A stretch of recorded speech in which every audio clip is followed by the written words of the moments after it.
Corinne Dereau, bonjour. Bonjour.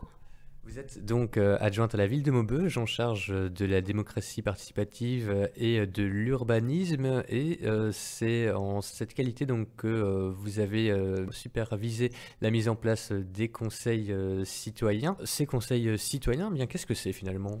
Alors, les conseils citoyens, c'est une nouvelle instance de démocratie participative qui vont permettre de compléter une organisation qui était en place au niveau des quartiers, puisque nous avons fait évoluer les conseils de quartier en conseils citoyens. Et cette instance de démocratie participative va avoir pour objet de répondre à des besoins de l'État qui sont de faire participer les habitants le plus en amont possible dans le cadre de leur projet de rénovation urbaine, donc dans les projets, ce qu'on appelle les projets en rue.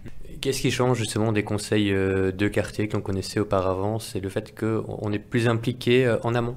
Alors, il y a l'implication très en amont. Les thématiques sont donc beaucoup plus larges également. On va dire que les conseils de quartier avaient une problématique de services de proximité. Là, on peut aller d'une façon très large sur ce qu'on appelle la politique de la ville, donc l'aspect social, l'insertion, la jeunesse également du quartier, outre l'aspect rénovation urbaine et l'implication des habitants sur plan, sur documents qu'ils n'auraient pas eu capacité à avoir connaissance avant que les projets aient été finalisés. Normalement, c'est vraiment une évolution. On les applique bien en amont de ce qu'ils avaient l'habitude d'avoir. Alors, il y a plusieurs conseils citoyens. Chaque quartier est concerné finalement, y compris ceux en dehors de l'ANRU. Alors, on a fait le choix sur la ville de Maubeuge d'uniformiser ce mode de fonctionnement pour permettre aux habitants de s'impliquer sur de plus larges thématiques et d'avoir l'occasion aussi de travailler en autonomie, puisqu'il y a une part importante de ces réunions qui se passent en autonomie.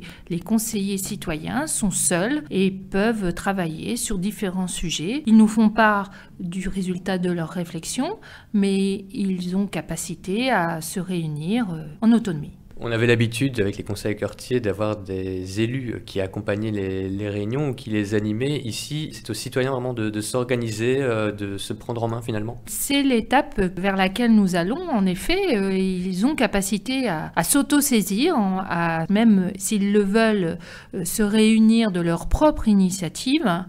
Pour l'instant, nous accompagnons les citoyens pour qu'au minimum, ils se réunissent une fois par trimestre, puisque c'est quand même un travail important pour eux. C'est une sollicitation forte.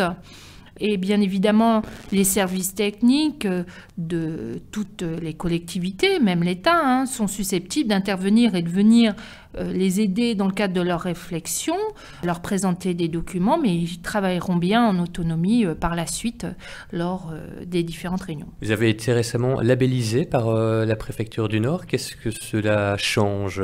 Alors la labellisation nous permet en effet de donner l'opportunité au Conseil citoyen d'être signataire du contrat de ville, d'être acteur à part entière. C'était prévu par la loi, il devait être labellisé. Donc Madame la préfète à l'égalité des chances a validé notre règlement intérieur ainsi que les participants du Conseil citoyen donc, qui ont été tirés au sort et qui faisaient partie de la liste à fin juin 2015. Elle a donc acté leur participation et ça nous permet d'avoir cette reconnaissance de l'État. Également, on serait susceptible d'avoir quelques fonds supplémentaires pour toujours accompagner nos conseillers, les aider en formation. Donc c'était important pour nous de les faire reconnaître, d'abord de valoriser le travail qu'ils ont déjà effectué, c'est important, ils s'y sont attachés et fortement investis, et puis ça nous permet également d'avoir la reconnaissance de par l'État de cette instance.